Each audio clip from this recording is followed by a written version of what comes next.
দারুণ স্বাদের মোগলাই পরোটা বানাতে যা যা লাগছে, প্রথমে তেলটা গরম করে নিলাম আর তারপরে দিলাম পেঁয়াজ বাটা। পেঁয়াজ বাটাটা দেখো লাল লাল করে হালকাভাবে ভাজা হয়ে গেছে। এখন দিলাম আদা রসুন বাটা। আদা রসুন বাটাটা দিয়েও ভালো করে আমি ভেজে নিচ্ছি। আর এখন দেখো আমি হলুদ গুঁড়ো আর লঙ্কা গুঁড়ো দিয়ে নিচ্ছি। এখন এটা আমি ভালো করে মিশিয়ে ভালো করে ভেজে নিলাম।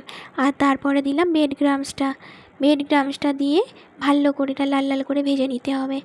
আর দেখো এখানে দিয়ে দেবো পরিমাণ মতো লবণ দিয়ে দিয়েছি। আর একটু নেড়ে নিই। দেখো আর একটু নেড়ে নিলাম।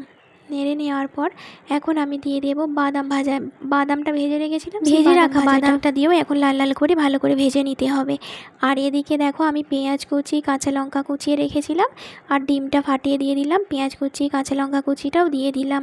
আর পরিমাণ মতো অল্প একটু লবণ দিয়ে ভালো করে এটা মিশিয়ে নিচ্ছি। এটা ভালো করে দেখো মেশানো হয়ে গেছে। তো এখন আমি চলে যাব আর ময়দাটা মাখিয়ে নিতে। তো দেখো আমার ময়দাটা ভালো করে মাখানো হয়ে গেছে। তো এখন আমি এটা লেচি কেটে নিচ্ছি। আর লেচিগুলো একটু বড় বড় করে কাটতে হবে। এখন আমি বেলে নিলাম। বেলে নেওয়ার পর আমি এখন পুরটা দিয়ে নিচ্ছি। তো দেখো এখন আমি পুরটা দিয়ে দেবো। আর গাইস একটা কথা বলে রাখি, আমার এটা কিন্তু একটু শক্ত শক্ত হয়েছিল।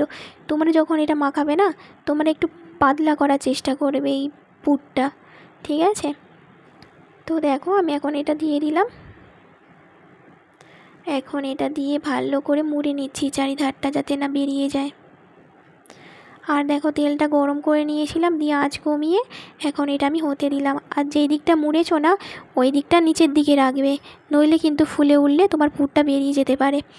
আর দেখো আমি আস্তে আস্তে কম আঁচ দিয়ে এখন এটা ভেজে নিলাম।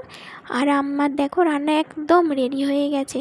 মোগলাই পরোটা, তার সাথে আলুর তরকারি, পেঁয়াজ কুচি আর মিষ্টি। তো আমার ভিডিও তোমাদের কেমন লাগলো? যদি ভালো